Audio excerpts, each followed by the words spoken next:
Ah, you're the consultant to Wangsheng Funeral Parlor. Mr. Zhongli, I presume. The Millilith are watching our every move now. These are desperate times. We mustn't act rashly. Desperate times? The Adepti of Joyun Karst are finally on the move. Do they intend to exercise force? Most likely. I've heard that some members of the Xiqing have already gone to meet them. Well, I say meet, but it's more like they're attempting to stall the Adepti outside the city. However, both sides were quite obstinate and hit an impasse. It seems inevitable, given the current situation. The Adepti do not acknowledge the Xiqing. They only acknowledge the contracts of the Geo-Archon. If the two sides come to blows, Liyue Harbor will be in no position to stop them. Surely the Liyue Xiqing are not the sort to give in so easily. Their boneheadedness is known throughout the lands. Yet it's because of that obstinacy that mortals and Adepti are now on the verge of conflict. And what now? How is it that the Fatui have come under fire? That's all Ningguang's doing. She proclaimed that in these tumultuous times, the Millilith must rein in the actions of the Fatui. Only now do they want to start keeping tabs on us? That's the Xiqing for you. Anyway, Mr. Zhongli, you're one of Child's close associates. Please understand that your actions will reflect on us. Don't let anyone catch you off guard. It looks like things are about to boil over in Liyue Harbor. Do you intend to use your neutral identity as an intermediary between both sides? Or will you use your sword to turn the balance? Neither path is an easy one. Oh, by the way, Mr. Zhongli, we've heard that the Wangsheng Funeral Parlor has also been caught up in all of this. They're currently squaring off with the authorities at the gates. Things are taking a turn for the worse. I'm afraid I must leave now to handle things back at Wangsheng Funeral Parlor. I hope that Master Hu has been able to keep things under control for the moment. Consider your next course of action carefully, Traveler. If you're trying to prevent an explosion, it may be wisest to look for the fuse first. Having connections with the Fatui seems to be quite the double-edged sword. So what does Zhongli mean by looking for the fuse? Oh, Paimon gets it! If there's anyone that wants to see the whole city turned upside down, it's definitely him. He must be waiting for the moment when no one is watching to do something really bad. But where could we find him now? Where would he go at a time like this?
a golden house?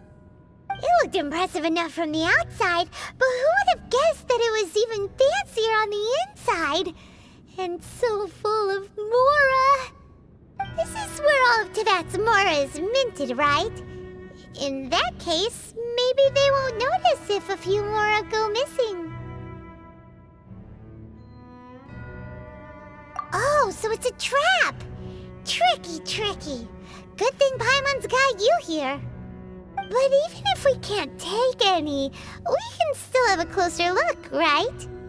Or better yet, take a nap on top of a mountain of Mora. It's like a dream come true.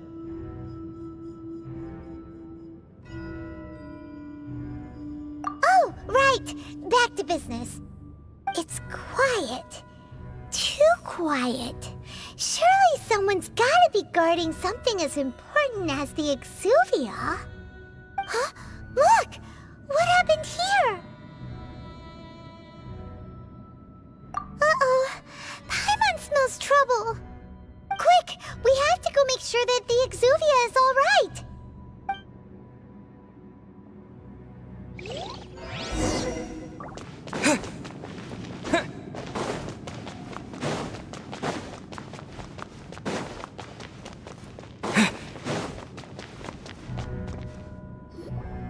You've already fulfilled your task as guides, so why do you still linger here?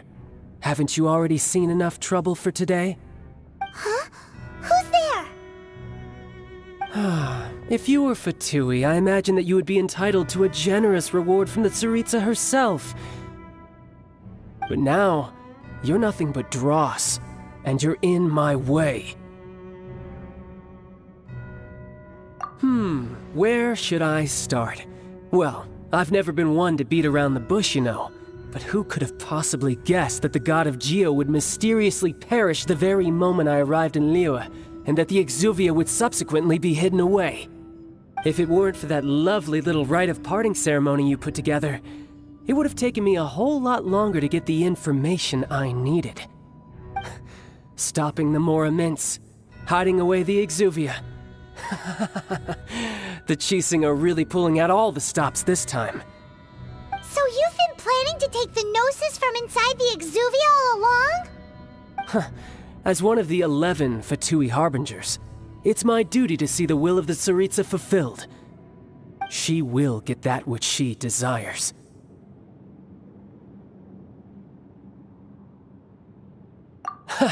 I'm not asking for your blessing, and there's nothing you can do to stop me anyway. The time for discussion and diplomacy has already passed. I mean, if it were up to me, I would have skipped that stage to begin with. But I'm willing to do as the Tsaritsa deems fit. Either way, we now come to my favorite part. A simple pleasure, and one that I am oh so delighted to be sharing with you. The battle. Battle? So you're the type that goes looking for trouble, huh? You could say that. When Signora offended the deities outside the cathedral in Mondstadt, she swiftly left the scene once her mission was accomplished. Instead of confronting you directly, she chose to rely on the snow and ice to make her escape. She wouldn't want the knights to come running towards the sound of battle now, would she? When she faces a worthy opponent, she will prioritize her mission, weigh the outcomes, and consider the consequences of her actions. But as for me, the greatest pleasure of being a Harbinger lies in crossing blades with strong opponents. We won't let what happened in Mondstadt ever happen again! Oh, so you intend to fight me? Good. I won't kill you, Traveler. I'll just play along, to feel the thrill of battle. Besides, you could never defeat me, not even in your wildest dreams. But hey, try to relish the fight anyway, because if you ask me, without that, what else is there? Fighting talk, I love it! Now let's see you live up to it. This chance is hard to come by, so show me all you've got. So very few ever get the chance to square off with a Fatui Harbinger. So come now, amuse me, and don't you dare disappoint. fine opportunity. Nice and swift.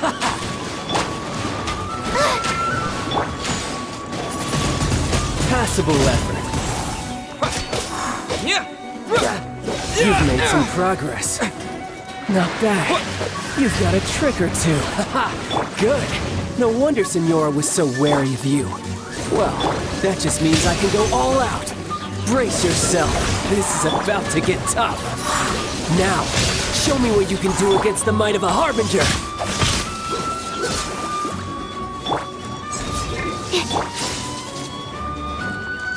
Gotcha.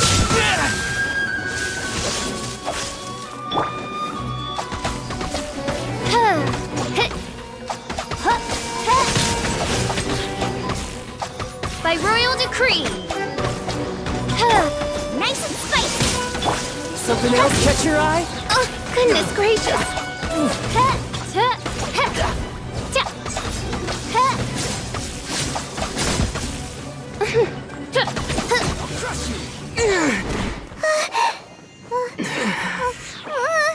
Not bad. Your swordsmanship is quite impressive. But that's about as far as you'll get.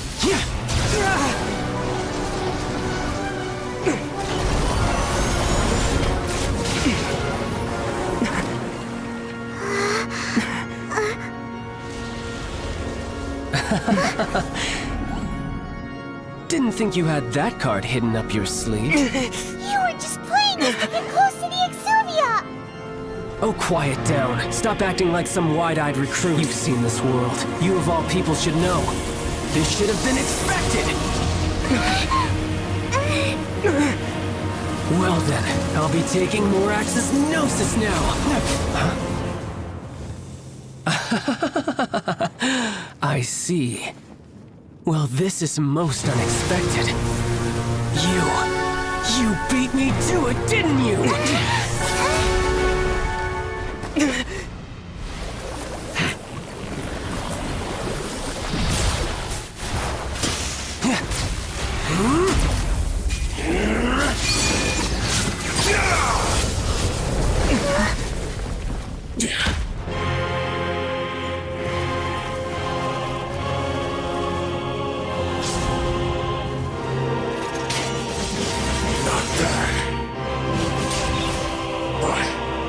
This is going to cost you!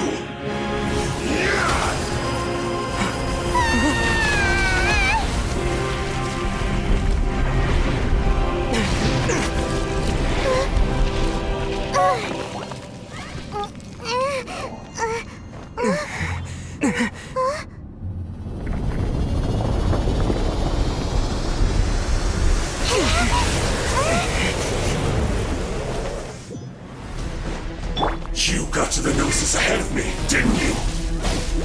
Did you simply move faster? Or did you leak the information regarding the Golden House to me on purpose? No matter.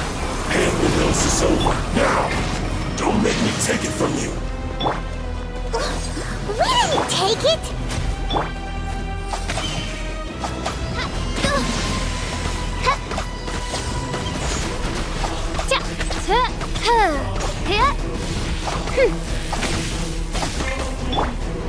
Nice and spicy. Eat this! Animal test 6308.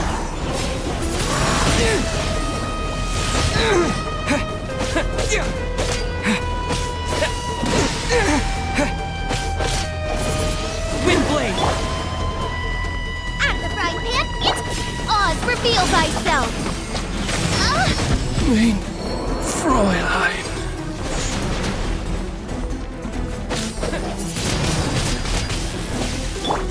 Absorption test. Boba, get them! Now I'm Now!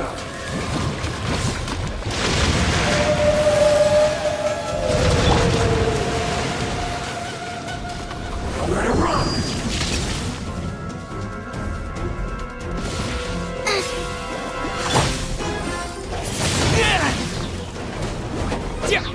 Die here.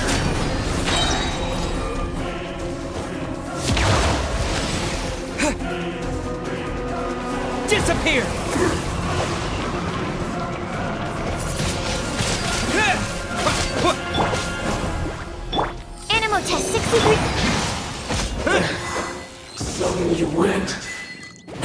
some you lose.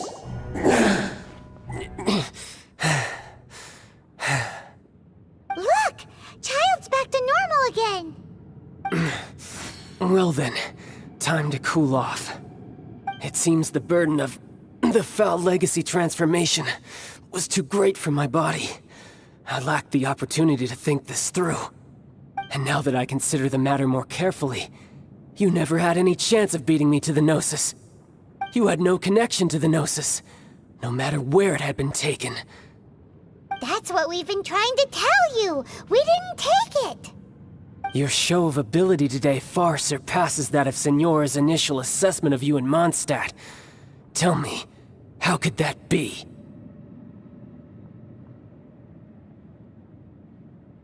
You already know the answer, don't you? I can see it in your eyes. But if that is a secret you wish to keep, I guess I'll just have to curb my curiosity. This battle has already left me satisfied. Anyone who strives as I do to grow stronger shall be called a friend, even if our friendship can only be shown in battle against one another. Pretty sure that's not the normal way to make friends. Unfortunately, I must bring this amiable conversation to an end. My quest still beckons. Given that the Gnosis wasn't taken by anyone, then we must look once again to the beginning. Perhaps it was never in the Exuvia to begin with. In fact, it might be that the Exuvia was just a diversion of sorts. What? So you mean that... Yes, it appears so. Interesting to say the least. It seems that the guardian deity of the capital of commerce is also well versed in little maneuvers beyond the boundaries of contracts. As such, we must now look to our backup plan. backup plan? I had hoped it would never come to this, for the weak will be swept away in the process. The truth is, the world belongs to those who pursue strength. I seldom willingly involve myself with the weak. Unfortunately, we cannot be picky about our methods as Fatui Harbingers. Children must all learn to eat their vegetables sometime. So what are you planning to do? I will awaken the god that lies dormant beneath Guyon's stone forest. A god? Osile, overlord of the Vortex, who was defeated by Morax, the Geo-Archon in the Archon War, and who has remained pinned beneath the waves by the Geo-Archon's stone spears ever since. If such an ancient god were to be unleashed upon Liyue Harbor, defenseless without the protection of its deity, do you think the cunning Rex Lapis would just stand aloof and watch the ensuing destruction? But the Archon War ended 2,000 years ago. How can an ancient god appear in a world now overseen by the Seven? Simple. I've already prepared the means to awaken it. Hey, those are sigils of permission! Oh, Paimon remembers now. The Fatui have been researching them.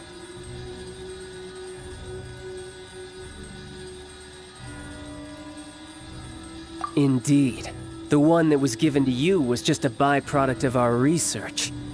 With the power of so many sigils of permission concentrated in one place, along with that which was bestowed upon me as a harbinger by our Tsaritsa, breaking the subduing might of the Geo-Archon spears for a time should be no obstacle. Using the powers of ancient gods in such a situation fails to interest me, and is largely against my principles.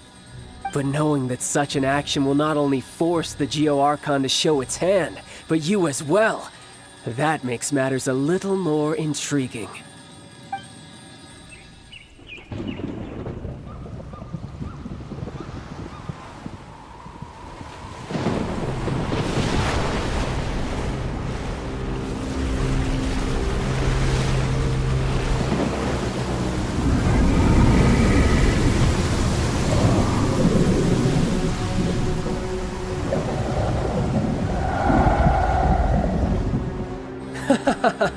Let's see.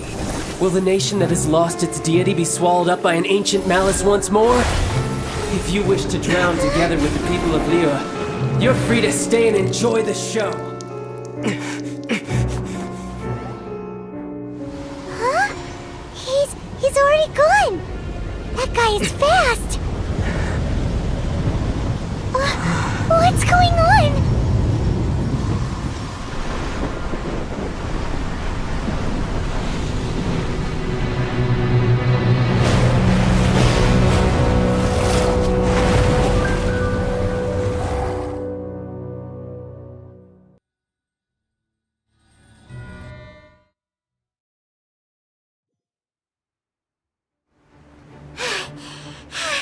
Paimon's exhausted.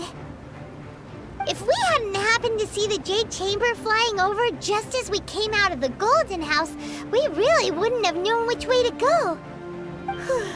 Did we make it in time? Is the Overlord of the Vortex still in the sea? It hasn't destroyed Liyue yet, has it? What are you doing here? Huh? Hold on.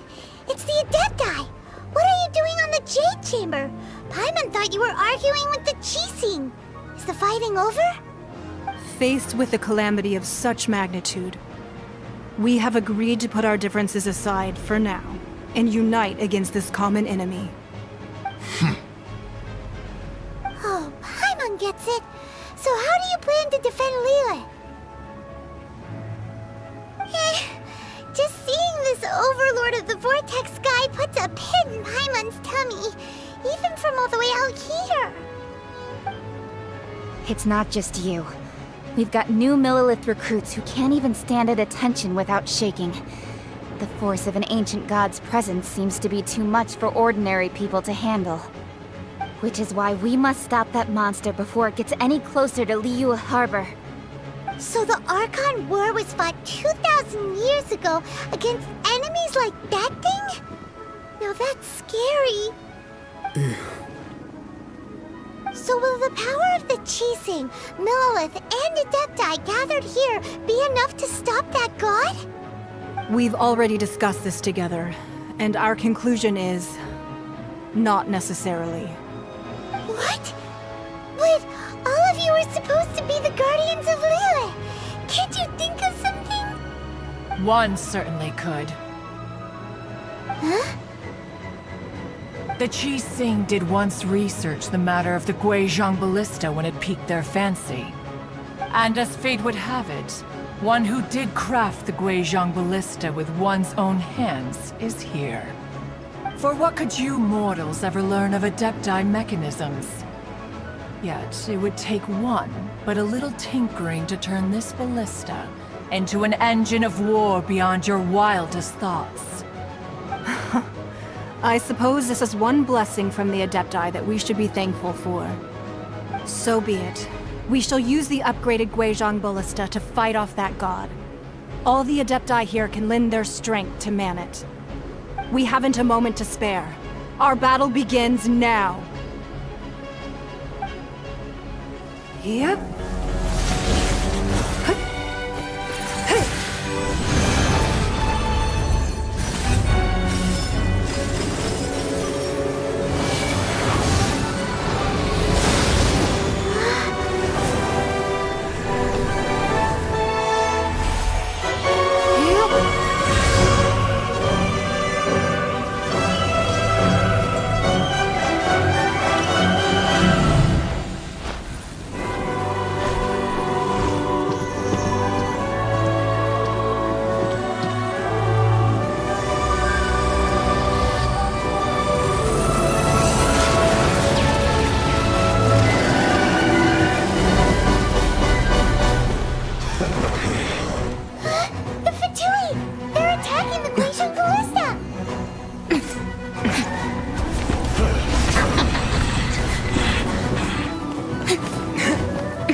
The three Adepti are manning the Guizhong Ballista.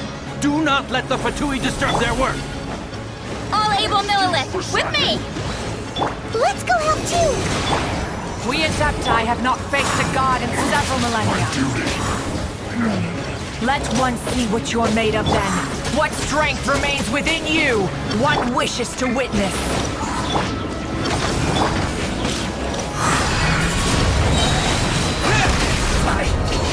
miscalculated.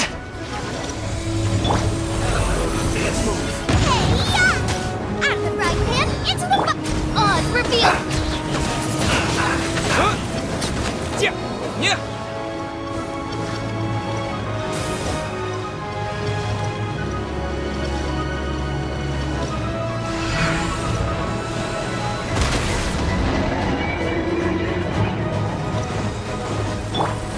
Boba, get them!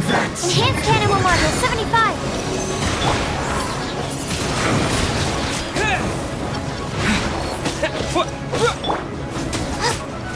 Out of the frying pan! By royal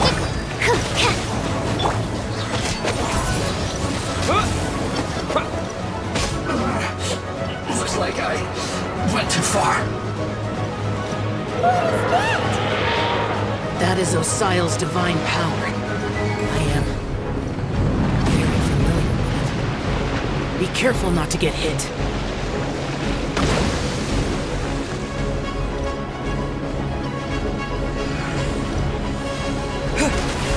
The Fatui! Their attacks are unrelenting! How daring. Snezhnai's diplomats will answer for this afterward. Every last one.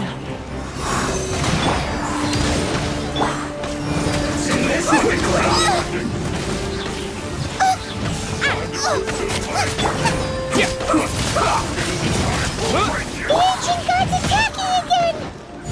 There are so many Fatui too! We kill them! Were you about to say we can't hold them, children? Huh? No slacking off! Don't lose heart. Here, take this. This is Adeptal energy! That light from your body, it's like the time in Jillian Cars! Wow! It's Madame Ping's shockwave! This granny's really strong! Cold cut swallow! Cooked food. Disgusting.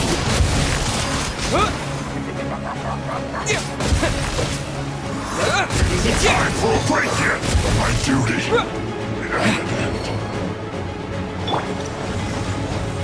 Swirl, Mark 2! Oz, reveal thyself! This is With the blood of the Chilean, I guard you against evil! Cast your fear of injury by the wayside, and fight with all your might! I too did this during the Archon War! So this is what Ganyu's like in a fight! My name means swiftness. Take my power and run as I do. We're going too fast!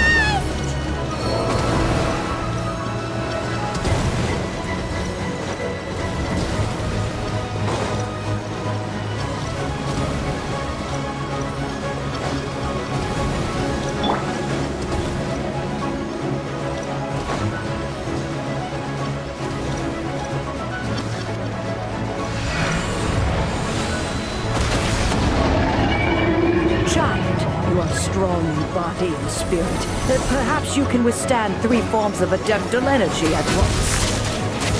This will hurt a little. Please bear with us. Once you've adapted, try to use them in battle.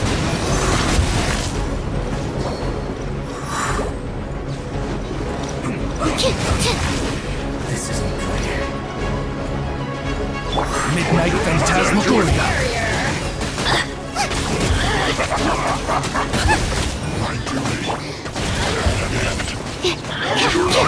Animal test 6308.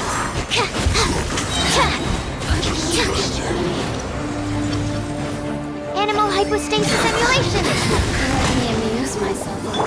By royal decree. No rest for the wicked. Exercise caution. I fear that the god's power has reached its peak. In other words, if we hold here, there's nothing worse to come, right? Let's begin.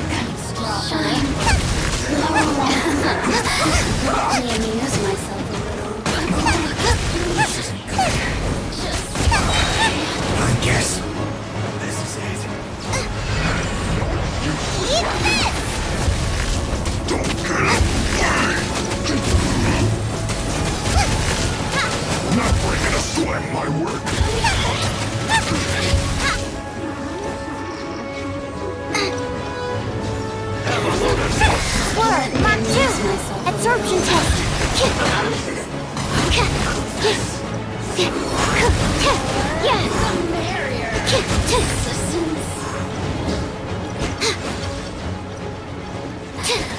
Midnight Phantasmagoria!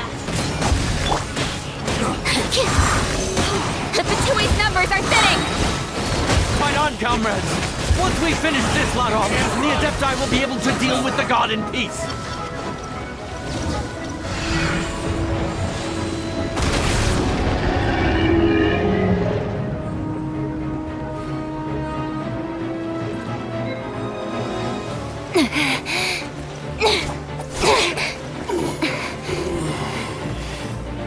The interlopers are no more. Now we may commit ourselves fully.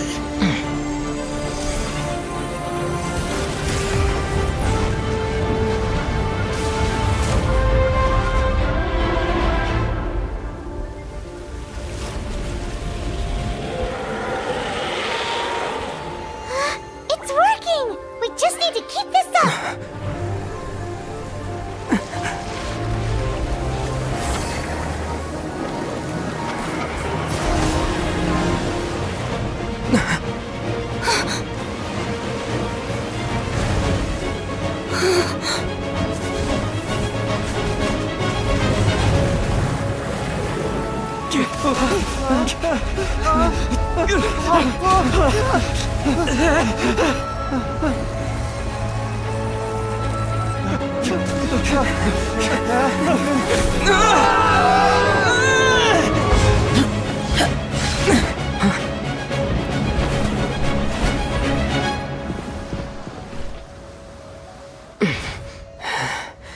Be careful now. The Guizhong Ballista is destroyed. Without its covering fire, retaliation shall be difficult. But the Jade Chamber is our last line of defense. We can't give another inch, no matter what.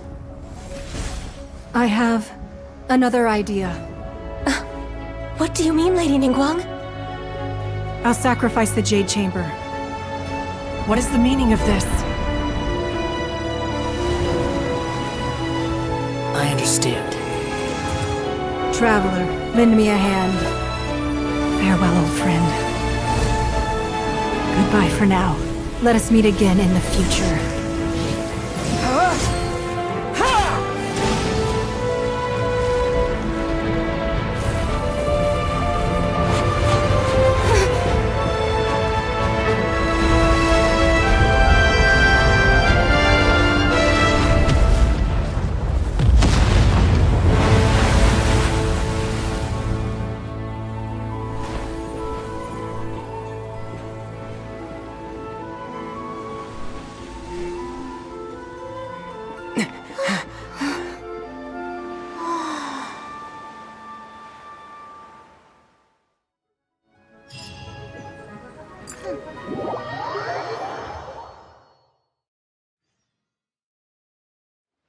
Is it finally over? The ominous aura of that monster has indeed begun to fade. The effects of the Sigil of Permission last but a short time. It will be some time before the Overlord of the Vortex can make any waves again. We are indebted to you for your assistance. If the Adepti hadn't happened to be here, the future of Liyue Harbor would surely have been in great jeopardy. Save your flattery. We didn't just happen to be here. Surely you won't pretend to have forgotten the reason for which we came. Come now. There's no need for such harsh words, Cloud Retainer. I've heard that when Ningguang began learning to do business, she had already started setting aside part of her then limited income in preparation for building the Jade Chamber. At first, it was only the size of a small room, but with continued expansion, it has become the palace that lies before you now. It is a testament to Ningguang's entire life, both as a businesswoman and as the backbone of the Liyue Xiqing. Seeing the Jade Chamber destroyed in the defense of Liyue means much to her. To me, such cooperation and sacrifice deserves at least some recognition, don't you agree? Well, I was really hoping you would say that such sacrifice could at least be used as some leverage in our negotiations. Thank you all for hearing me out. We know very well why the Adepti came here today. But please forgive us. We cannot yield to your wishes. Oh? 3,700 years. According to our records, the Adepti signed a contract with Rex Lapis to protect Liyue 3,700 years ago. Even to this very day, Liyue and its lands have stood the test of time, immovable as stone, just as it was thousands of years before. This is truly no small feat. But that does not mean that the Liyue of today is the same city as it was all those years ago. Do not merely cast your protective gaze upon the land. Instead, focus your sights on our city and each of the citizens that dwell within it. Are you questioning our means of protecting Liyue? I mean no offense. I simply hope that our Adepti forebears would see Liyue in a new light. Forebearers, you say? One doubts you would be fit to be part of such a lineage. This morning, Rex Lapis appeared to me in a dream. What? In the dream, I yearned to tell him that we Xiqing, though mortal, are equally bound to the contract. Each passing generation of the Xiqing leaves many things of value to be inherited by the next generation. I also thought to tell him how the past generations of Xiqing had strove under his rule to survive in our mortal world, establishing a network of contracts which has since come to be known as trade. But I dared not speak. I could only gaze at him in silence until the moment I awoke. Oh, Ningguang. Yet another perspective. What are you trying to say, Outlander? Right! That's something that happened in Mondstadt. It's a story about the Four Winds and the people of the Animal Archon. The Animal Archon sought to quell the strife between the two sides, because he believed that such conflict would only scar the hearts of both, and that nothing good would come of it. Each of the 7 nations has its own scars from the past. Though your point is the very height of simplicity. As Adepti, we've become a laughingstock, to be chastised thus by an outlander who has lent us such succor. All right, all right. Didn't Ningguang suggest that we should focus on the city and each of its citizens? I know I already have, so why not see for yourselves? I apologize for appearing in full armor. I am afraid I cannot show the proper courtesies. And who are you? I am Feng Yan, a sergeant of the Millilith. I have come to extend my thanks to the Adepti. I thought this battle would perhaps be my last. But thanks to the aid of the Adepti, our forces were not as badly battered as I feared we might be. Although I am a mere mortal soldier, I promise to hold the line and never betray the grace given to us by the illuminated Adepti this day. Huh?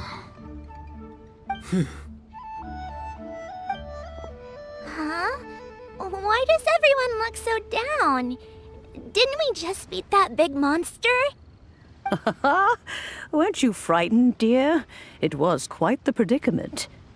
I wasn't afraid. All the strong Millilith guards were there, and those powerful heroes with their visions were there. Everyone was there. When danger is near, everyone always protects me.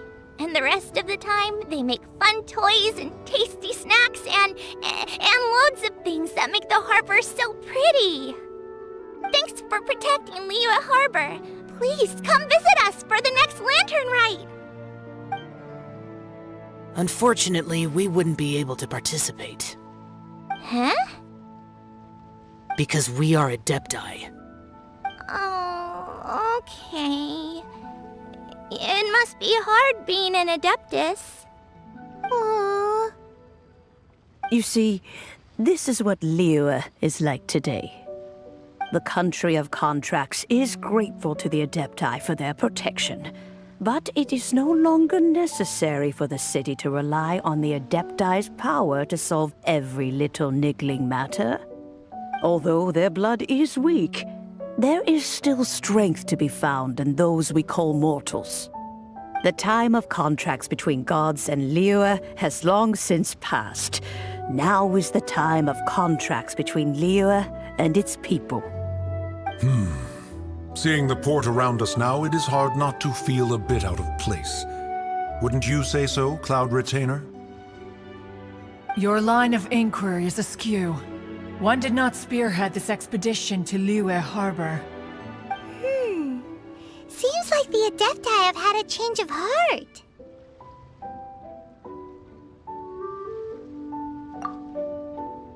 Let us return now. Eager to leave, Conqueror of Demons. Yes, one understands what the Conqueror of Demons means.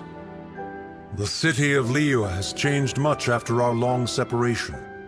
One fears that by the time one finally grasps the new contracts of Liyue, you humans would have once again changed the place beyond recognition. Fair enough. Away we shall, and return whence we came.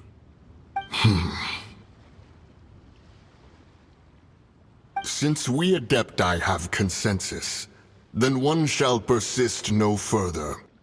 But how will we ensure that the Liyue Xiqing will not simply exploit their power once we depart? In my view, that is still a thing to be guarded against. All right, Mooncarver, you needn't worry. It seems to me that this right of supervision is best left to the people of Liyue.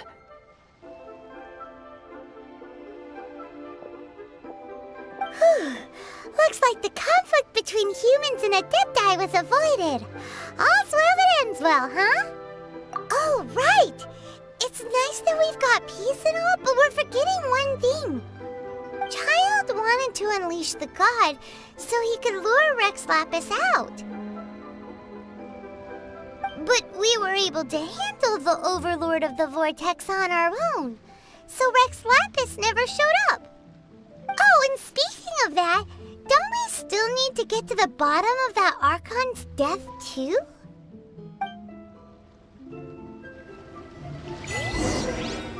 Hyman doesn't get it. But isn't the strongest lead we have the Adepti-less right of party?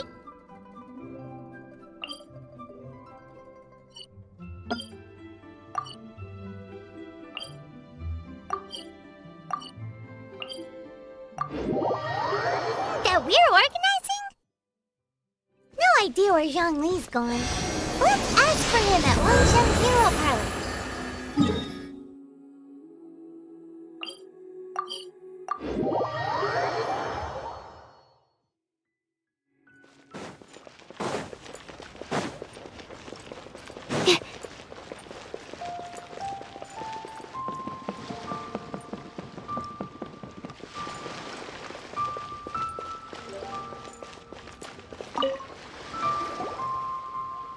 Is there anything I can do for you two?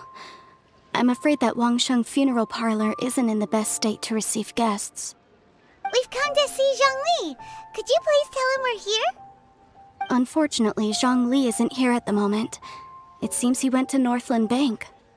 Doesn't the Northland Bank belong to the Fatui? Last time we saw Zhongli was before we went to the Golden House. Do you think he doesn't know about the attack on Liyue? Visiting the Fatui at a time like this could only mean more trouble. We had better go and make sure that everything is okay.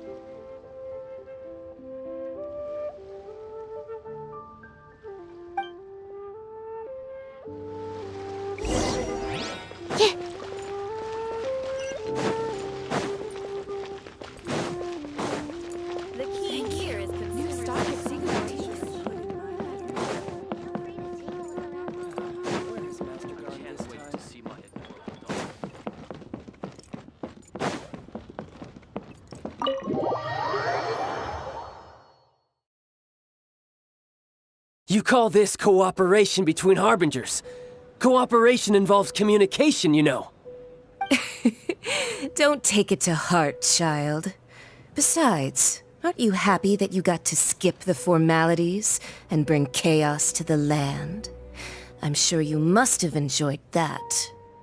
Oh, it seems that some of your friends have arrived. Hey, it's Zhongli and Child. And you! You're also one of the Harbingers? It's you two. I believe we've met once before.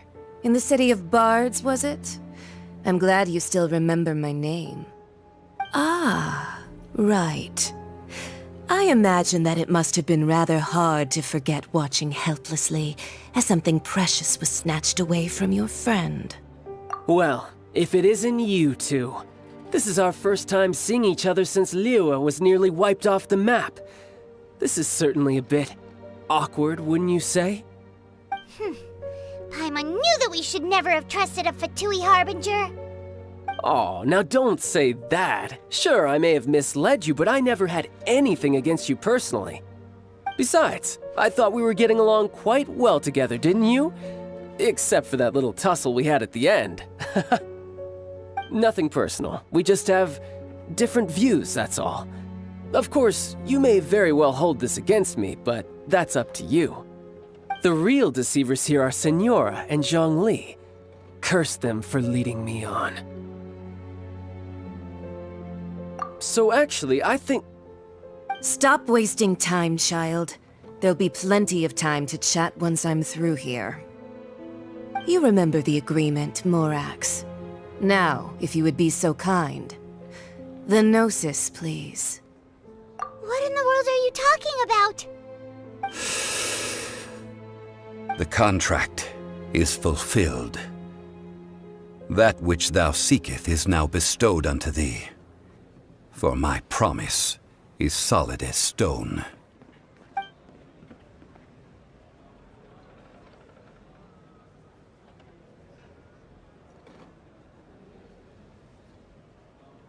How sanctimonious. What? So you're the Lord of Chiao? No, wait! That's an exciting twist and all, but why give the Gnosis to the Fatui? I do not give it for free. I give it as agreed upon in the contract, for it is a matter solely between the Tsaritsa and I. Yeah, you don't think you went a little bit too far with that whole fake death thing? Everyone was preparing the ceremony for you, and splat! This big dragon falls out of the sky, and all of Lyric goes into an uproar. Talk about a disaster. Gathering all the forces that had been bubbling behind the scenes, and then stirring them together in a pot that was bound to boil over.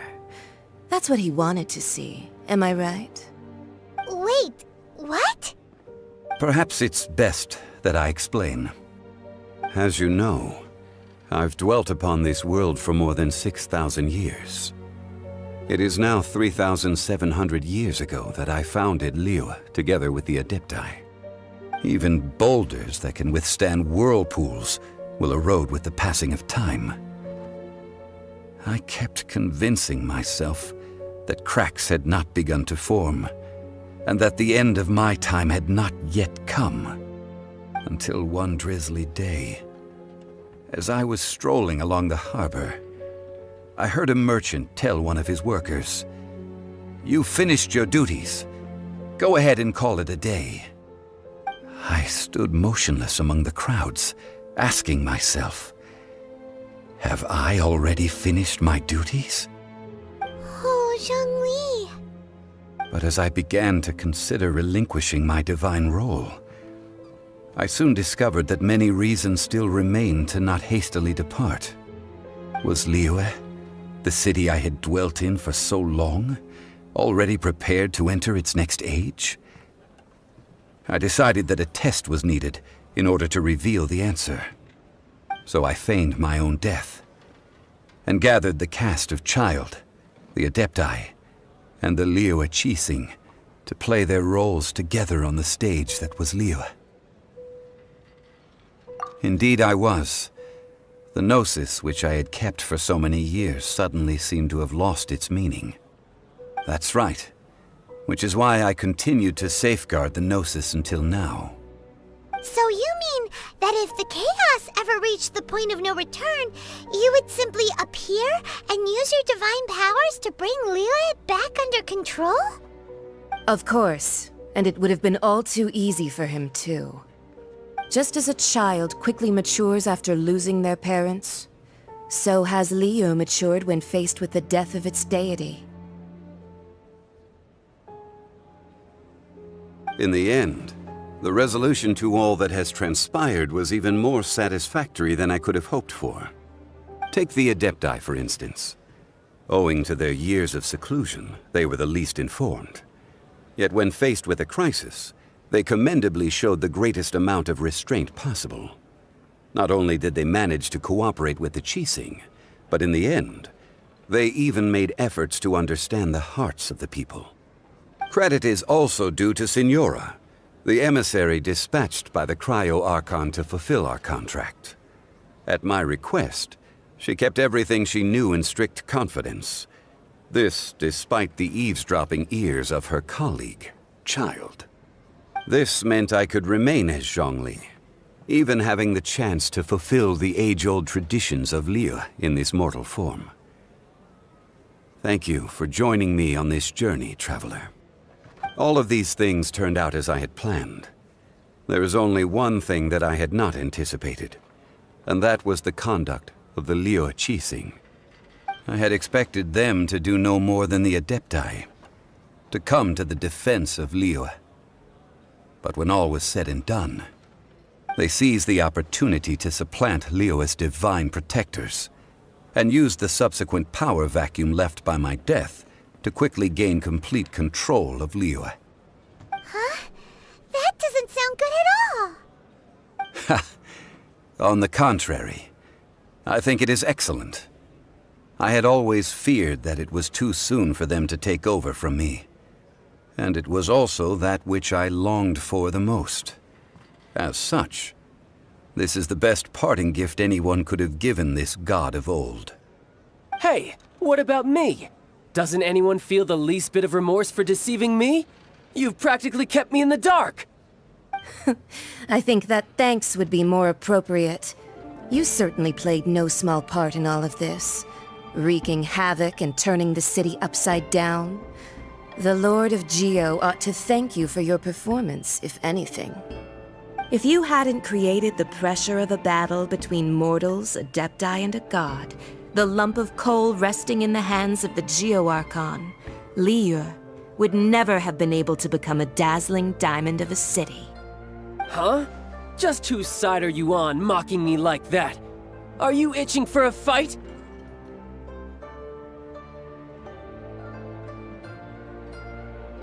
Be that as it may, you've come out of this as the hero of Liyue.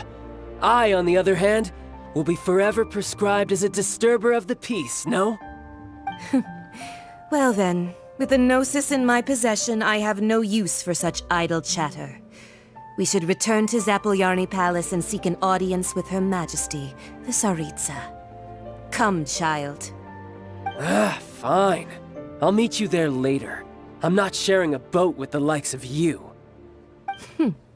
Do as you wish.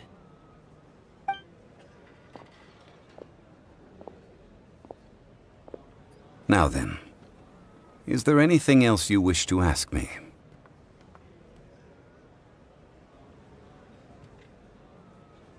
Right!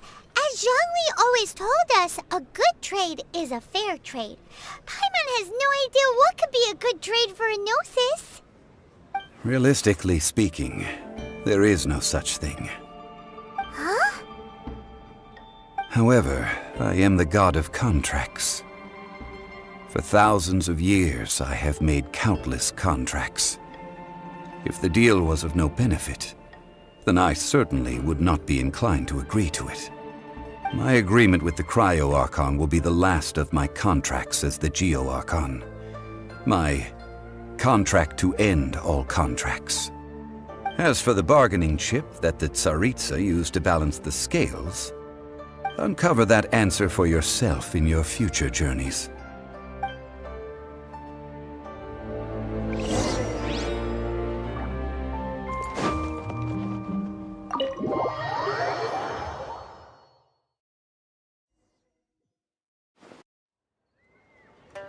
Today's the day of the rite of parting.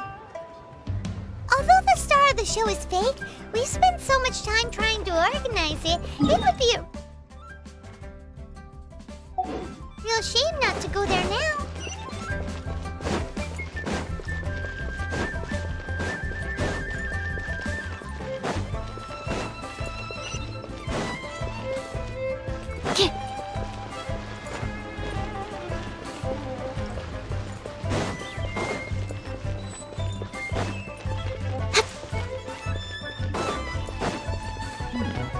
This is a peaceful neighborhood.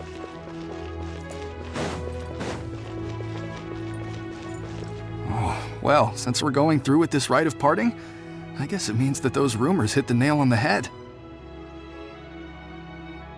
So Rex Lapis is really... But they didn't catch the culprit, did they? Oh, come on. Do you think that the assassin could have been a normal person? You know what I think? I don't think any of the gossip on the streets you hear from those shady types is worth anything. There's only one real possibility in my mind. I've heard that the assassin was that Fatui fellow. Youngish, pretty high in rank. I think they called him Child.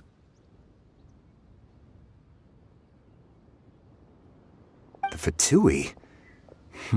They certainly are very suspicious. Who knows what those greedy, crooked folks... Shh! Lower your voice. If the Fatui catch you in their sights, Rex Lapis won't be around to protect you this time.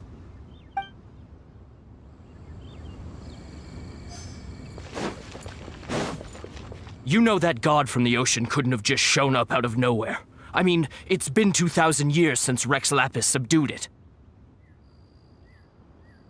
Yes, and to think that this happened right on the heels of the incident with Rex Lapis, too. Say, do you think the person who assassinated our lord and released that evil god might have been one and the same? Now that you mention it, that's very possible. Yes, it's very possible indeed. I mean, it all fits together. That person must have colluded with the evil god to harm Rex Lapis.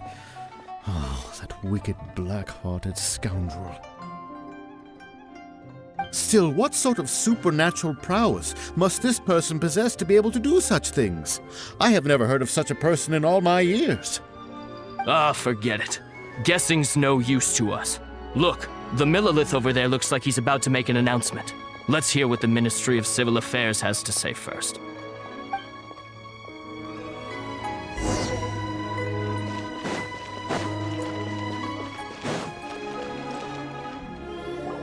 Hear ye all! The Xiqing's words. Though a dragon soars ageless as the mountains, it too must return to dust. This is common knowledge. Gods and Adepti live glorious lives, but both light and shadow have their season. So too must they face divinely appointed trials. Rumors and hearsay abound on the streets that Rex Lapis was murdered. Now, let the truth be revealed. Having been thwarted in his trial, Rex Lapis's soul has recouped the celestial heights.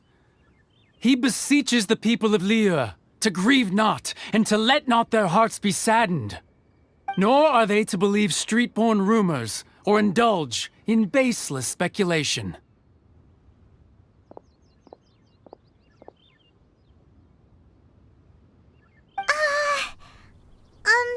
Paimon needs a translation on what the Xiqing's announcement said. So that's how they're spinning it. Something feels off. Why would they suddenly give up looking for the murderer? Not to mention how this excuse sounds like something they just made up on the spot. Could the Xiqing already have known that Rex Lapis wasn't dead? But Zhongli said that neither they nor the Adepti knew anything. Did Zhongli tell them in secret after his gnosis changed hands? Exactly, right? Ooh, seems like the rite of parting has been going on for a while now. Let's go have a look.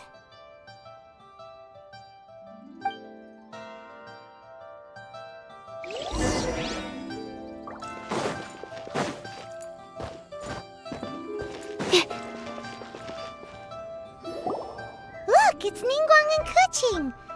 Are they saying something? Are their speeches over? As said previously, Rex Lapis' soul returning to the heavens is the end of the contract. And it is also the end of an era.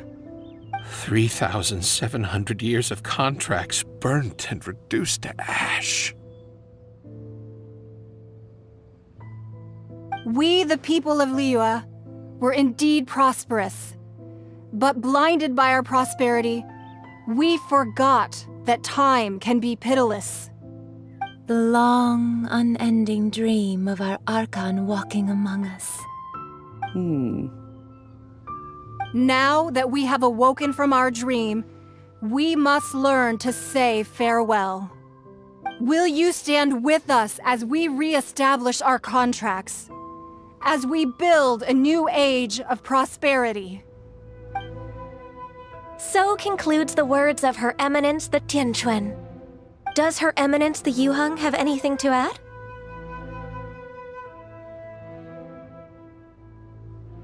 Huh?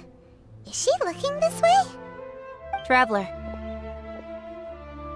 Yikes! She really is looking our way! Is that the traveler who they say defeated the ancient god?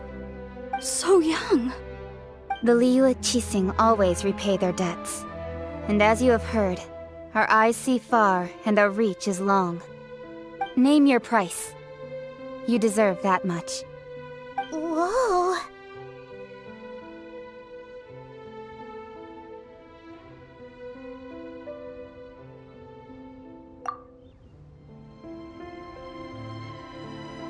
Well, could you help me put up some missing person posters?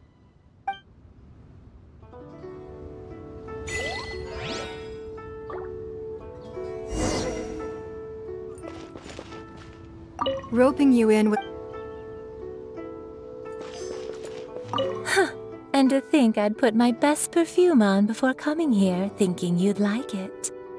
But it seems as if those perfumes really were meant to be offered to Rex Lapis. Well, that's fine. Suffer no rivals in love, they say. And that's 3 gone in 1 stroke.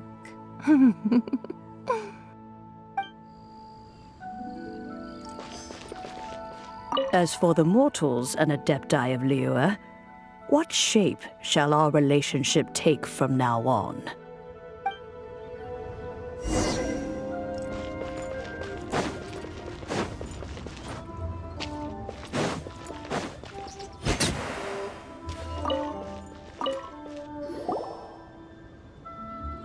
Hey, Zhongli! Look at this! Everyone in Liyue is caught up in their emotions, thinking that they'll never see Rex Lapis again. And here you are looking all relaxed. Why would I not feel more at ease after laying down the burden I have borne for 3,700 years? Right, if the two of you can spare the time, I should treat you to a meal at the Xinyue kiosk. Ha! That sounds like big talk, Zhongli. Paimon might have believed you if you were treating us to some third-round knockout, but you'd have to pay out your nose just to stand inside Xinyue kiosk. Are you sure you can afford it? You're right.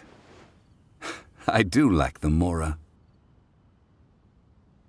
As the Rex Lapis Morax, I can easily create Mora.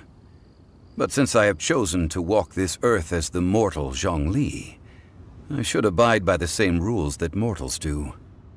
When I was journeying with you, though I still had the Gnosis in hand, I knew that I must soon retire from my role as an Archon, so I had to rehearse a little for my new life.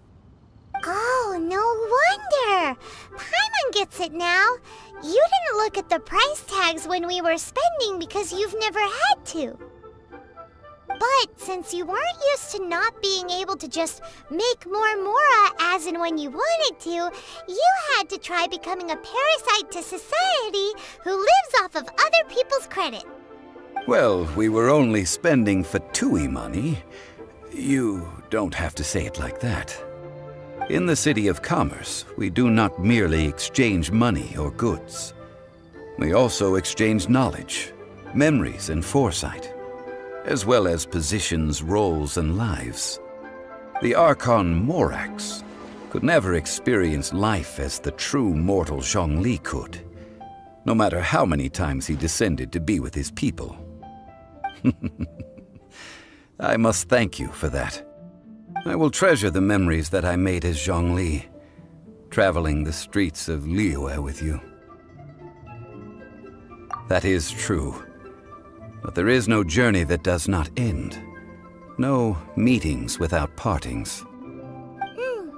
Paimon thinks that we should make a move and continue our search for the Seven. I fear that continuing your journey may be difficult. The nation that neighbors Liyue by sea, Inazuma, is presently closed. Yes, the nation has been closed by order of its deity, the Electro-Archon Ball. And just as the people of Liyue preferred to call me Rex Lapis, she too goes by another name among locals in Inazuma. Paimon thinks we've heard that one before. Raiden? That is the case. And since Raiden is also the Shogun of Inazuma, people call her the Raiden Shogun. That said, though people at the wharf were saying that the situation in Inazuma is very tense, Paimon doesn't remember that always being the case. It wasn't that bad last year. Zhongli, since you're Rex Lapis, shouldn't you know something about what's happening there? Just how did Inazuma become a closed nation? It's because of visions. Visions? When faced with circumstances beyond their control, humans often bemoan their lack of power. But if a person shows true strength of will at a desperate and fateful moment in their life, the gods will look upon them with favor. This is what visions are. Magical foci bestowed upon those who have been acknowledged by the gods. Uh-huh. That's how people in Teyvat see it. But starting from last year, the Raiden Shogun began promulgating the Vision Hunt Decree. Vision Hunt Decree? Yes.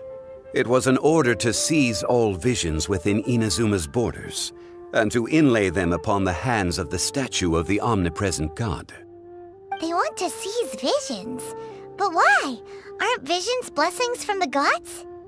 I should think that in the Raiden Shogun's eyes, it is precisely because they are divine blessings that they should be under the sole dominion of divinity. Whoa, that's harsh.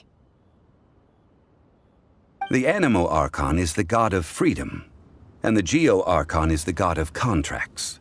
For her part, the Raiden Shogun is the god of eternity. It seems as though she has finally decided to eliminate any unstable elements that could pose a threat to her eternal realm. The fact that even I, the oldest of the seven, have now passed away, will only strengthen her resolve to pursue eternity. Knowing her, she must have again quoted that adage she is most fond of when proclaiming that decree to her people. 7 ideals for 7 gods, and of these, eternity is nearest unto the heavenly principles. All right then. Was there anything else you wished to know?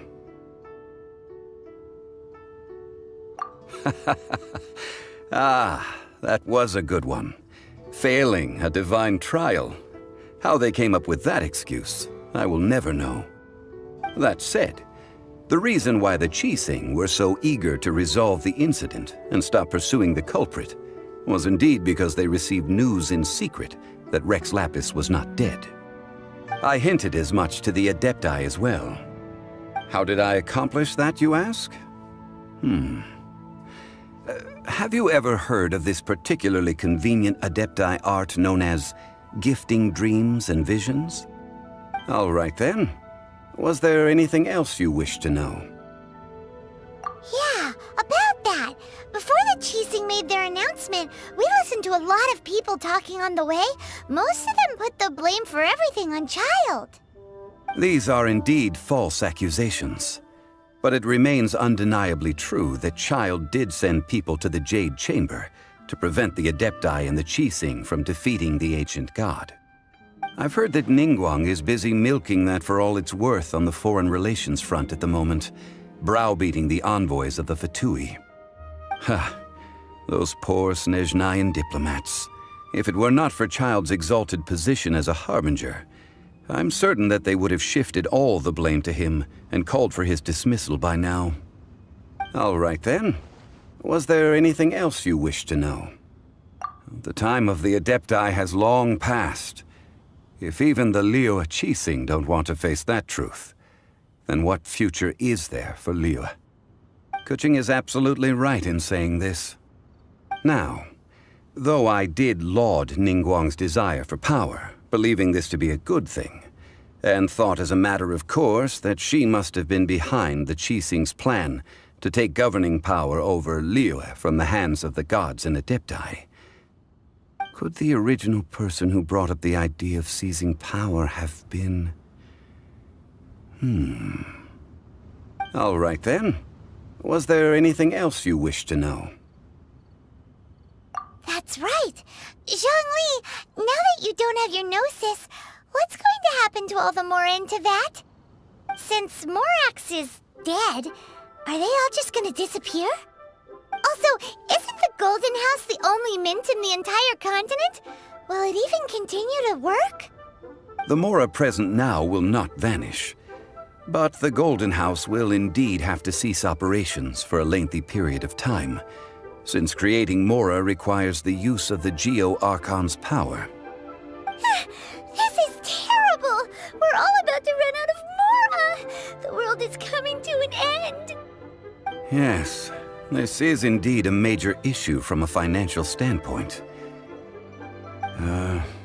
Well, I suppose we'll just leave such troublesome matters to the Liyue Xiqing to debate. Then, did you at least set some private funds aside for yourself? Oh, a private fund. This does seem like a good, logical, common-sense idea. It's a shame. What's a shame? It's a shame that I didn't think of it at the time. All right then. Was there anything else you wish to know? Well then, I suppose you'll have to find a way to get inside this closed nation. Have patience. I suspect that some serendipity must first come into play.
Children, come, come. You've arrived at just the right moment. I've been looking for you. Oh, what is it, Granny? Need any help? Oh, no. You've done so much for Liyue Harbor already. I could hardly ask for more. In fact, my old friends and I have been putting our heads together to think of what sort of gift we might give you in return. A gift? For Paimon?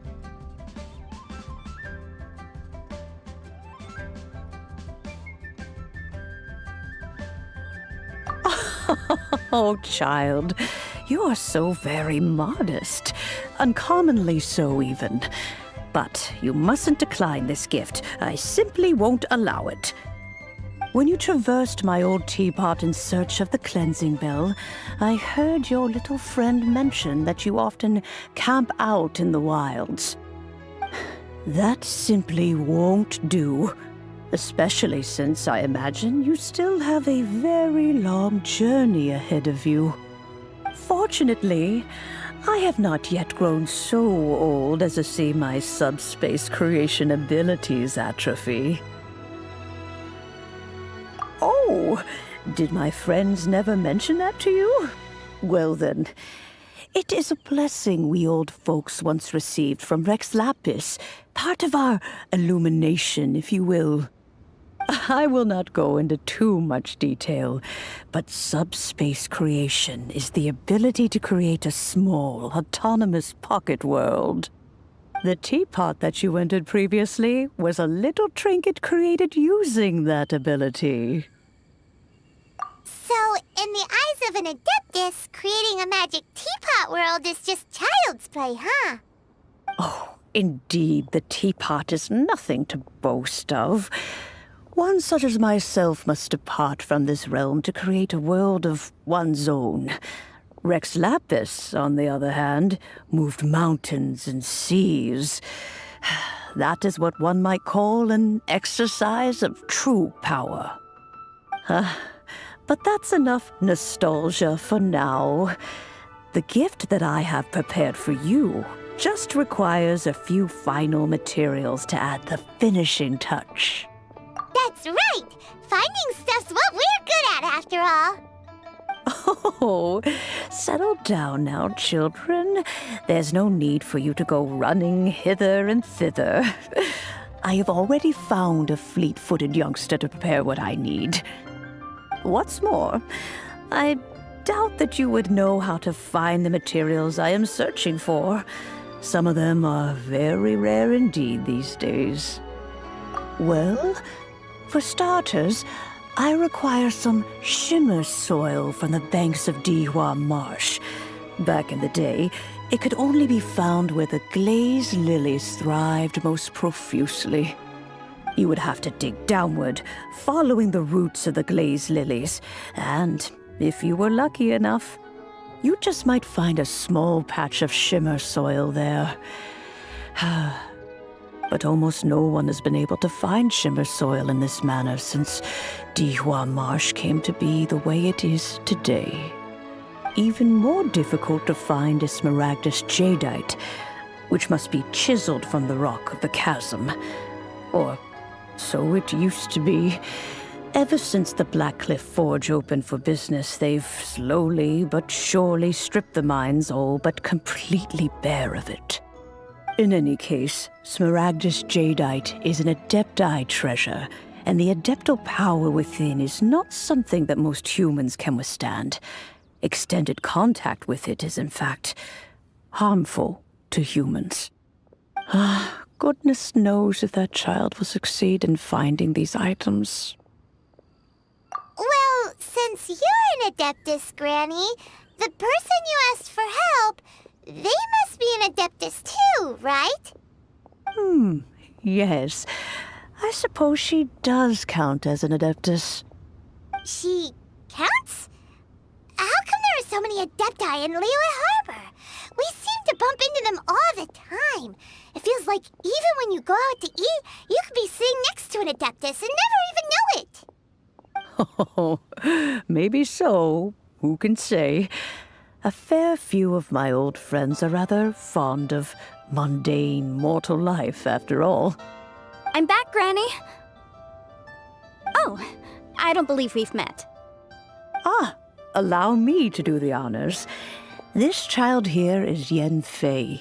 She's the one helping run some errands for me. Yanfei, I believe you already heard of the Traveler and his traveling companion. Of course, who hasn't? Much has been written about you in the Millilith's records. You became one of Liyue's most wanted after the Millilith marked you as a suspect following the incident at the Rite of Dissension. After which, you fought off the Millilith at Julian Karst and made contact with the Fatui. Before finally defeating an ancient god together with Granny and her associates, and subsequently being cleared of any and all suspicion by the Xiqing. What a shame. A shame that we didn't meet sooner. If we had, well, I can't say that I would have been able to clear you of suspicion immediately, but it certainly would have been less, embarrassing for you. Allow me to introduce myself once more. I'm Yanfei, a legal advisor. Got a legal problem? You can come right to me. Oh, yes, here's my business card. You'll find it has my contact details and office address. Keep it handy. If you have an urgent issue, just leave me a note at this address. Oh, and I almost forgot to mention, I offer a very generous discount for first-time customers. All right, Yanfei, all right. Let's get to the business at hand. I do not think these two are in any dire need of legal assistance at the moment. You'll have to excuse Yanfei. She's always been like this, ever the talkative one when it comes to her own affairs. Paimon was gonna ask the same question. You seem really different from the ones we've met before. An Adeptus? I guess, kinda. My old man said he was one anyway. He mentioned that he once campaigned with Rex Lapis for a long old time, and then after that was all over, he went back and married my mom. They had me, and once I was all grown up, the two of them upped and left on a journey, leaving me with Granny here. Well, that's a bit casual for an Adeptus. Aren't you guys supposed to sign solemn contracts to protect Liyue Harbor and all that stuff? What do you mean he just went back to get married? Well, my dad did say that he'd talked it through with Rex Lapis and that he was fine with it. Even contributed towards the wedding gift, apparently. Anyway, let's not dwell on that too much. So, Granny, I've gotten a hold of most of the stuff you asked for, except for Smaragdus Jadeite. I couldn't find any at all. Is that so? But Smaragdus Jadeite is really rather essential. Yanfei, are you sure you can't find some other way? They have helped Liyue greatly, after all. It is only right that they are duly rewarded. I know, Granny, you've told me 1,000 times already. Well, the chasm's definitely a no-go, but there's still a chance we can figure out some alternative means of procurement. Hold on a moment. Let me have a look.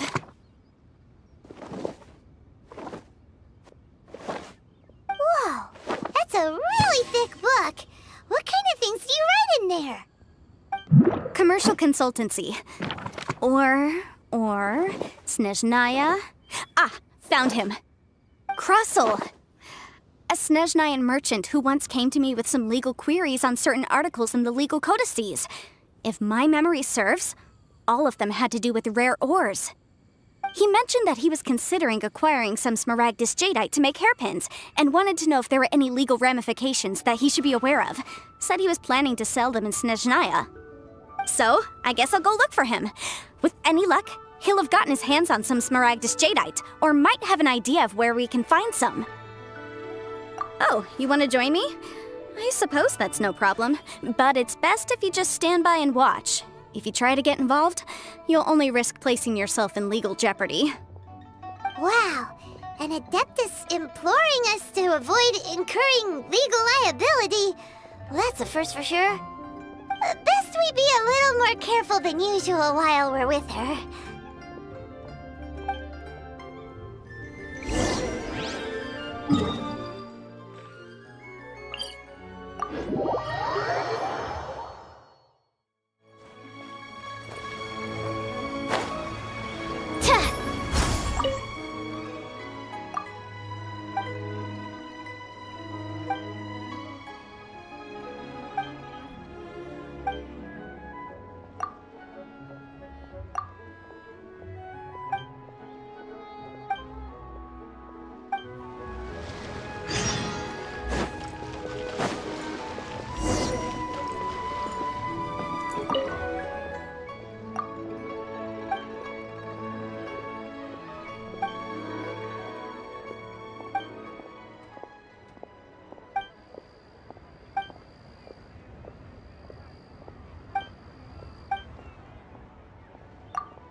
Mr. Crossell. How's business been? Oh, good. Very good. All thanks to your advice, Miss Yanfei. What brings you here today? You're too kind. I was simply doing my job.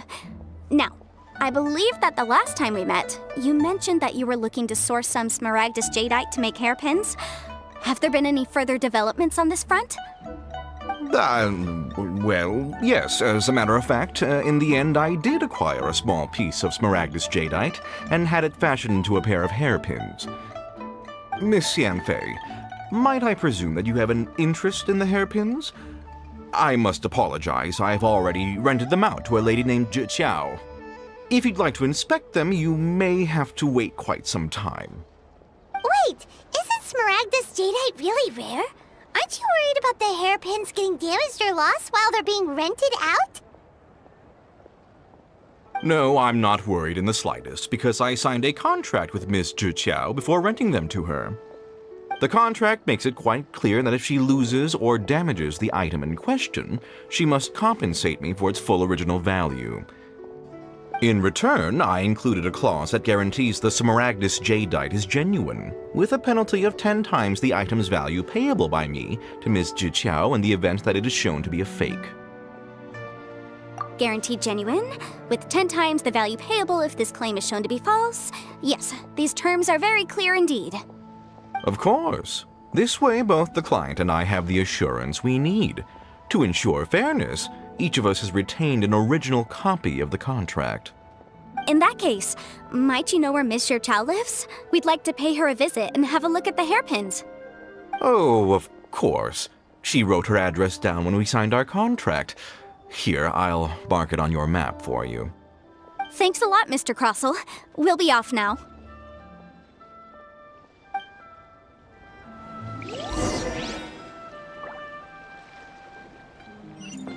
My friend. Oh, welcome. Please take a seat.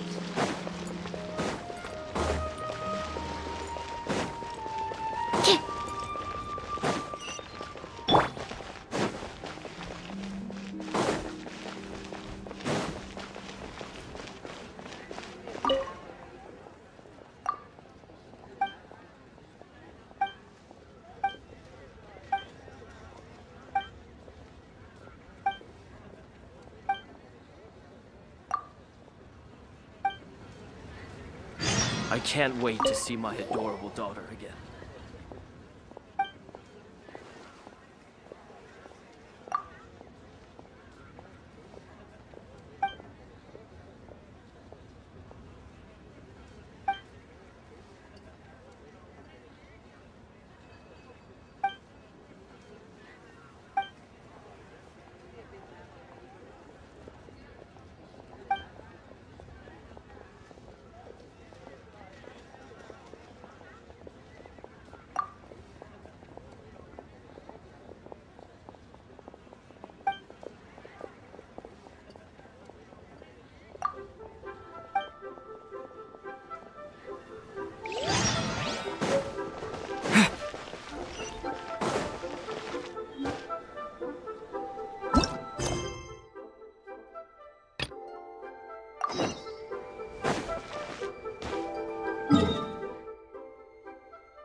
Whatever shall I do? Yes, that's me. Is there something I can help you with? How do you do, Monsieur Chow? We understand from Mr. Crossell that you recently rented a pair of hairpins from him. My associates and I are very interested in them. Would you mind letting us take a look at them? The hairpins? I can't lend them to you right now. I've lost them. I don't know how it could have happened. I always kept them right by my side, and I hadn't even worn them yet. I spent so much money on them. If I have to pay their original value, there's no way I could come up with that amount of money on such short notice. My family is in the ore business too, but business has been suffering ever since the chasm was sealed off. We now have a backlog of paid-up orders just sitting around, so we've been having to purchase some stock from other ore merchants to complete them. A big banquet is coming up in a few days, and several ore merchants I know of will be there. I need this opportunity to mingle and discuss prices. That's what the hairpins were for, to keep up appearances. I can't have them looking down on me. But now that I've lost the hairpins, what will I do? Why does Paimon have a sudden strong sense of déjà vu?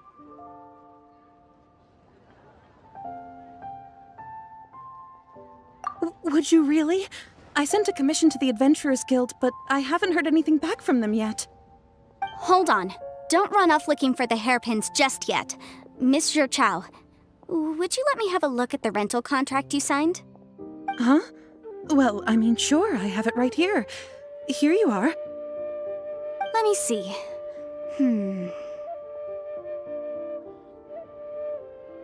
That's right!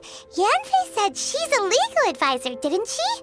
Maybe she can help Juqiao somehow. True, though surely there must be a win-win solution. Right, I finished reading the contract. The terms are very clear, and they do indeed stipulate that you must pay Mr. Crossell the original value of the hairpins as compensation for the loss. Furthermore, the contract also expressly states that the amount of compensation must take current market prices into account. And given the rarity of Smaragdus Jadeite, I fear that the final amount of compensation may end up being significantly higher as a result. Even higher? Oh, no. Uh-oh. Juqiao looks like she's about to faint. However, all of this is assuming that it is indeed genuine Smaragdus Jadeite that was inlaid into the hairpins. Did you really have to pause before saying that part? Anyway, the hairpins are lost, so how exactly would we be able to find out if the Jadeite is genuine or not? Whichever way you look at it, we've got to start by finding those hairpins. Except that if we found the hairpins, there'd no longer be any need to check whether the Jadeite is genuine, would there? Seems right. Please, don't trouble yourselves over this. The fact is, I lost the item and I should pay compensation per the contract. However much it is, I will have to pay it. My family are merchants after all. It's vital that we keep our word and respect our contracts. Now that it's come to this, I really shouldn't keep Crossell in the dark any longer. I'll go and inform him of the issue and then negotiate the amount of compensation. Yes, legally speaking, it seems this is the most sensible course of action. But before that, I have some questions about the hairpins. So hold on a moment, Mr. Chow. When you first touched the hairpins, what did you feel? What did I feel? Well, I remember that the gemstones set into the pins were perfectly smooth to the touch, like the finest quality jade. My family has seen much jade pass through its hands in the past, so I am quite certain of my judgment in this matter. Smooth to the touch, finest quality jade. No, it's nothing. I just need to re-examine a few things. Let's head over to Mr. Crossel's.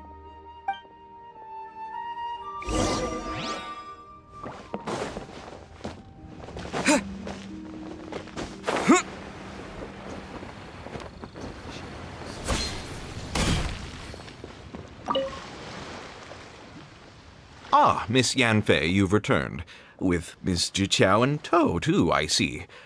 How are the hairpins? I trust you're quite satisfied with them? About that.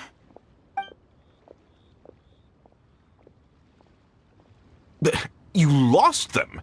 Are you serious? Do you have any idea how expensive they were? I'm sorry.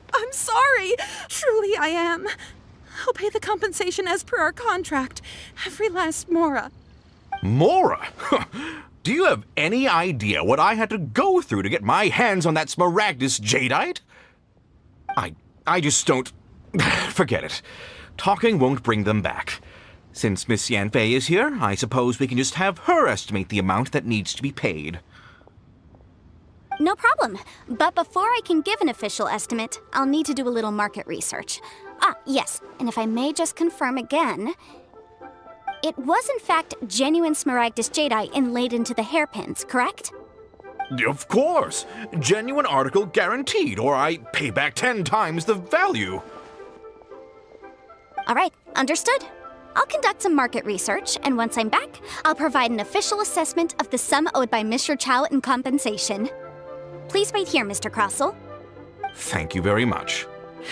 How could she lose my hairpins? She'd better pay every last mora that they're worth.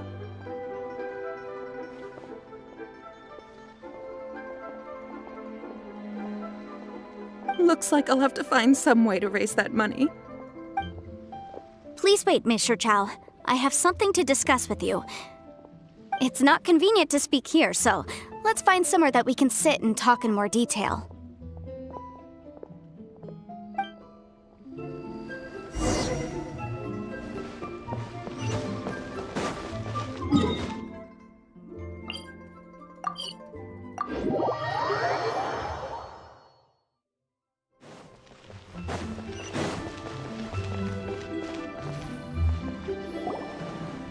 Miss Yanfei, what is this about? Are you here to tell me how much I owe? No.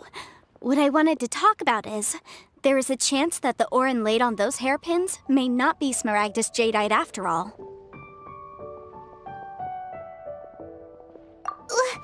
What do you mean? Are you implying that you already sneaked off and found them? Obviously not. I'm no adventurer, let alone a member of the guild. I don't run thankless, time-consuming errands for a living. Let's just say I made some deductions. I don't know if Granny told you this, but Smaragdus jadeite is found deep underground and contains very concentrated elemental energy. If mere mortals come into contact with it, well, they'll be sick in the best case. And in the worst case, they could even experience a dramatic change of personality.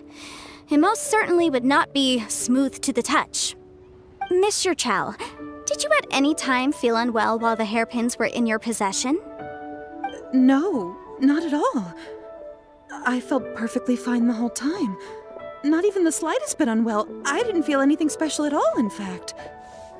Now that is strange. I noticed earlier that there were elemental traces in Mr. Crossell's vicinity. If I've deduced correctly, he may still have the Smaragdus jadeite in his possession. If that's the case, we should go confront him right now and expose his dirty scam right to his face! Absolutely not. If we were to confront him now, there's no way he would admit to it. Eventually, he would find some argument to compel us to leave. and then he'd throw the Smaragdus Jadeite into the sea the moment we were gone. After that, he would simply insist that Mr. Chow pay up per the contract. He would lose nothing. Meanwhile, we would have to look under every stone in Liyue, hoping and praying that the hairpins do actually still exist somewhere in this world. So vivid that Paimon thinks it might be experience talking. Oh, it certainly is. I've seen my fair share of situations like this, and brute force methods are certainly one way of resolving them.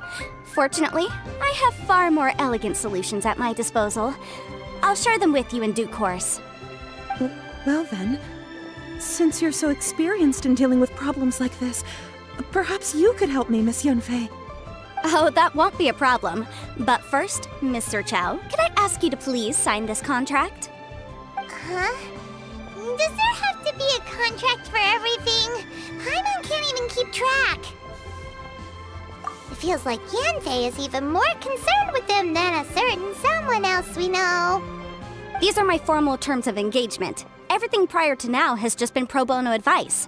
But for me to investigate any further, I require a written contract. Any work commissioned but not bound by a contract cannot be relied upon. I understand. Then I will be glad to place this matter into your capable hands if you will take it, Miss Yunfei. No problem. Just sign here, and I'll sign too. Okay. Now write your address here, and then sign on this page as well. And I'll also need your signatures on pages 5, 7, and on the very last page. Finally, if you could just use this ink pad to make a handprint over here. This contract has so many pages. Paimon's all out of brain juice again. Alright, that should do it. My fees are the same as always, and they're written in the contract. Have a look through and let me know if you have any questions. I've had a read through. Everything checks out. Well then, here's your copy of the contract. I will retain the other copy. Not for now, no. Despite how intractable this problem might sound, it will actually be quite straightforward to resolve, once we've got some things squared away. I don't believe you have been part of an investigation like this before, in which case, hopefully this should be quite the experience. Miss Yunfei, I have to ask, why are you helping me?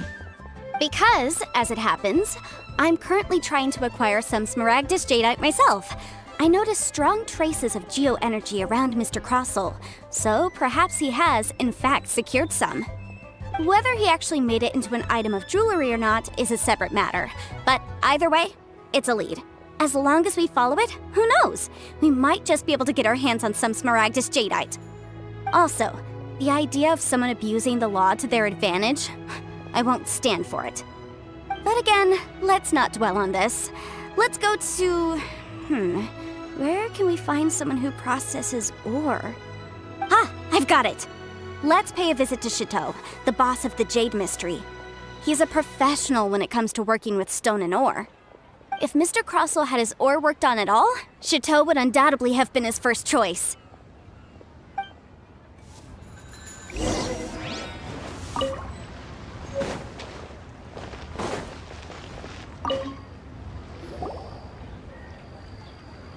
Why, hello there, honored customers. Welcome to... Oh!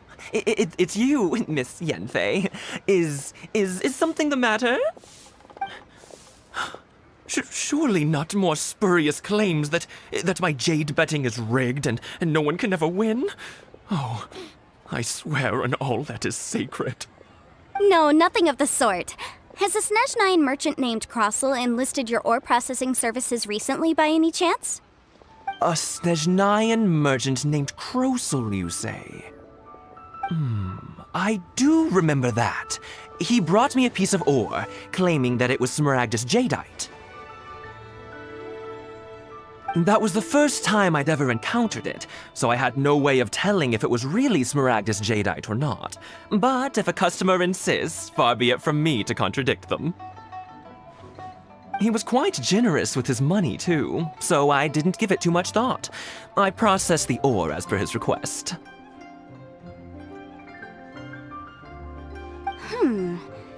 Do you have any leftover debris from your work on it?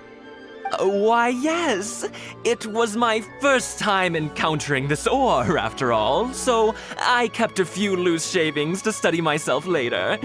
They're right over there, in fact. Thank you, sir. We'll take a look at them.